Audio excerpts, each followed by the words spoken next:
प्रिय साथियों, आज हम चैप्टर 5 जिसका नाम है सातत्य एवं अवकलनीयता, इसके अंतर्गत कुछ इम्पॉर्टेंट क्वेश्चंस को लेकर आए हैं। तो सबसे पहले हमने क्वेश्चन लिया है f(x) बराबर साइन x की घात 3 का अवकलज ज्ञात कीजिए। तो f(x) के रूप में अपने को दिया है, तो हम लिखेंगे दिया है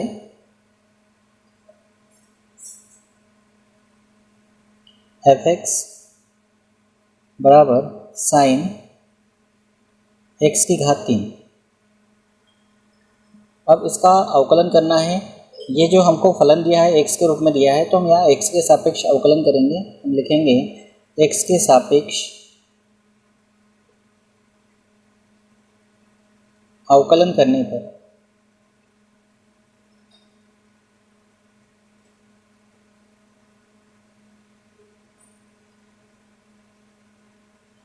तो x के सापेक्ष अवकलन करने का मतलब d/dx के रूप में लिखना ही होता है, लेकिन यहाँ f(x) के रूप में दिया है। अगर y के रूप में दिया होता तो अपन d/dx लिखते तो dy/dx हो जाता है। हालांकि f(x) का मतलब y ही होता है, तो x के सापेक्ष अवकलन करने का मतलब d/dx भी होता है, या हम इसको डैश लगाते हैं, तो यहाँ हम लगा देते डैश। तो इसका मतलब है एक बार अवकलन, x के सापेक्ष अवकलन बराबर इधर लिख लेते d/dx। ये होगा साइन x की घात 3।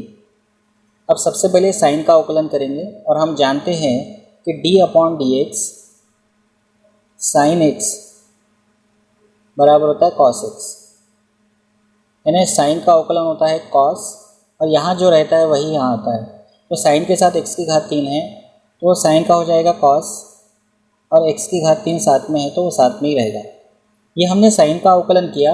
अब हम करेंगे d/dx x की घात 3 का, तो लिखेंगे बराबर कॉस x की घात 3। अब यहाँ फार्मूला लगेगा d/dx x की घात n का। तो ऐसे समय में क्या होता है, घात सामने आती है और घात में से एक माइनस होता है, 3 - 1। इसी को अगर आगे बढ़ाए तो ये हो जाएगा कॉस x की घात 3 इंटू 3, x 3 में से 1 गया, ये आ जाएगा 2। अब ये जो 3x² है इसको सामने लिख लेते हैं, तो ये हो जाएगा 3x² कॉस x की घात 3। ये हो जाएगा x के सापेक्ष अवकलन। अगला क्वेश्चन है 10 3x + 3 का अवकलज ज्ञात कीजिए। तो इसके बराबर कुछ दिया नहीं है, तो हम इसको y के बराबर मान लेते हैं। तो हम लिखेंगे माना y बराबर 10 3x + 3। तो सबसे पहले अवकलन होगा 10 का, और 10 के बाद होगा 3x + 3 का। तो लिखेंगे x के सापेक्ष अवकलन करने पर, तो x के सापेक्ष अवकलन करेंगे तो इधर होगा d/dx y का बराबर d/dx 10 3x + 3। तो 10 का अवकलन क्या होता है, हम जानते हैं d/dx 10x का होता है sec² x। तो यहाँ x है तो यहाँ x आया, और 10 का सेक वर्ग हो गया, तो यहाँ ये 10 का क्या अवकलन होगा, सेक वर्ग, और 10 के साथ जो है वो पूरा आएगा 3x + 3। ये हमने किया अभी 10 का, अब हम करेंगे 3x + 3 का। तो लिखेंगे d/dx 3x + 3 बराबर sec² 3x + 3। अब ये बीच में प्लस है, मतलब 3x का भी अवकलन होगा और 3 का भी होगा। तो जब 3 के साथ x है, मतलब ये यहाँ पे x मतलब एक फलन है, तो ऐसी स्थिति में क्या होता है, अचर राशि को हम बाहर रखते हैं। जब उसके साथ फलन होता है तब अचर राशि को बाहर करते हैं, और x का अवकलन x के सापेक्ष होगा 1 प्लस। अब यहाँ x नहीं है या x वाला कोई फलन नहीं है, तो ऐसे समय में इसको अचर मानकर इसी का अवकलन हम करेंगे, तो 3 का अवकलन होगा x के सापेक्ष 0। बात को समझ गए होंगे। यहाँ x है इसलिए 3 को बाहर रखा, x का अवकलन किया 1 हुआ।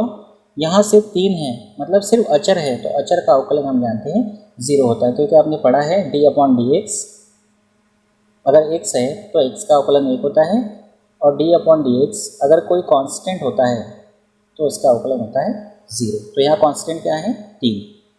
आगे बढ़ाएंगे इसको तो ये हो जाएगा सेक स्क्वायर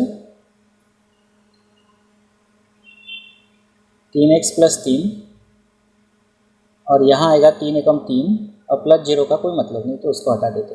इस 3 को सामने लिख लेते तो ये हो जाएगा 3 सेक स्क्वायर 3x प्लस 3, ये आ जाएगा dy/dx का मान।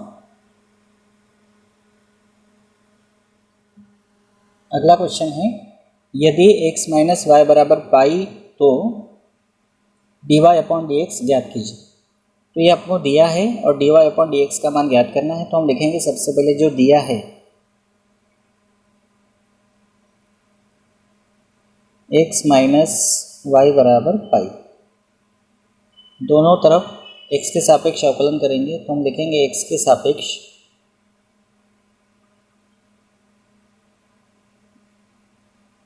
अवकलन करने पर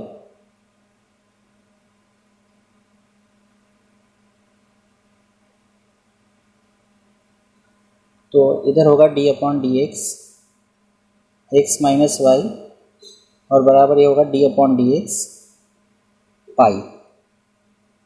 तो यहाँ बीच में माइनस है तो x का भी अवकलन होगा y का भी होगा, तो अलग अलग कर लेते हैं। तो ये हो जाएगा d/dx x का होगा माइनस d/dx y का होगा और बराबर ये पाई एक अपरिमेय संख्या मतलब ये अचर है।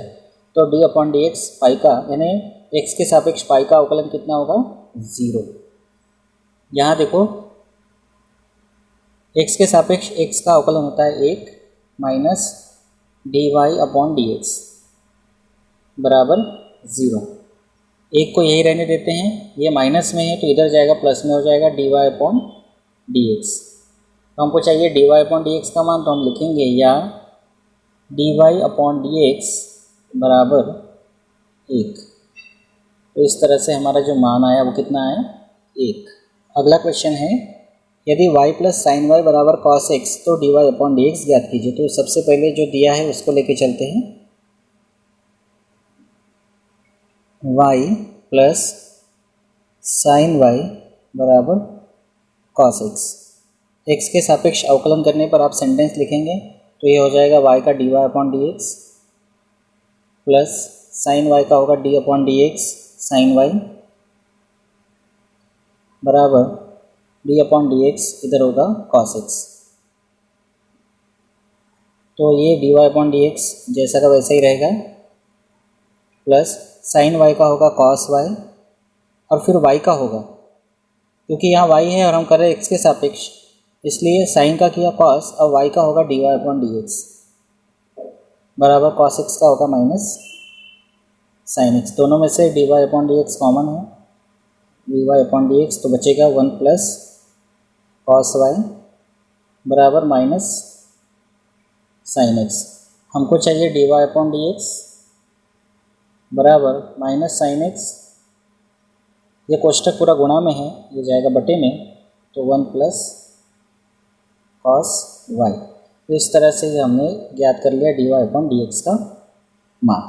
तो इस तरह से हमने इस वीडियो में 4 क्वेश्चंस देखे और भी इम्पॉर्टेंट क्वेश्चंस को हम अगले वीडियो में लेकर आएंगे। अगर आप मेरे चैनल पे पहली बार आए हैं तो चैनल को सब्सक्राइब कर लीजिए, बेल आइकन को प्रेस कर लीजिए। Thank you.